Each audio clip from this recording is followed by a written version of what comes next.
Hello বন্ধুরা। আজকের গল্পটা আমাদের জঙ্গলের রাজামশাইকে নিয়ে। তিনি না ভীষণ অলস। একদিন সিংহমামা তার রাজকীয় ড্রয়িং রুমে নরম সোফায় শুয়ে শুয়ে টিকটিক করে স্মার্টফোন টিপছিলেন। পরনে কিন্তু একটা লাল রঙের ঢিলেঢালা টি শার্ট। এমন সময় বাঘ মামা চোখে কুল সানগ্লাস লাগিয়ে জিন্সের জ্যাকেট পরে স্টাইল মেরে রুমে ঢুকলেন। কিরে মামা, জঙ্গলের রাজা হয়ে শিকার না করে ফোন টিপছিস কেন?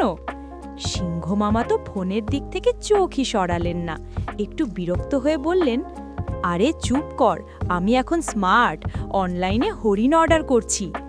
বাঘ মামা তো অবাক, চোখ কপালে তুলে বললেন, অনলাইনে? ও মা, কোন অ্যাপে? সুইগি না জোম্যাটো? সিংহ মামা বললেন, ধুর, ওসব পুরনো, নতুন অ্যাপ এসেছে, উবার ইটস জঙ্গল এডিশন। বাঘ মামা জানতে চাইলেন, ও আচ্ছা, তা ডেলিভারি কে করবে? সিংহ মামা উত্তেজিত হয়ে বললেন, চিতাবাঘ, ও তো সুপারফাস্ট ডেলিভারি দেয়। হঠাৎ সিংহ মামা ফোনের দিকে তাকিয়ে রেগে গেলেন, গ্যারং, দূর ছাই, ধপ্পাস, অর্ডার ক্যান্সেল হয়ে গেল।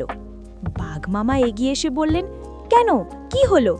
সিংহ মামা কাঁদো কাঁদো মুখে বললেন, ইস, ডেলিভারি বয় নিজেই খাবার খেয়ে পালিয়েছে।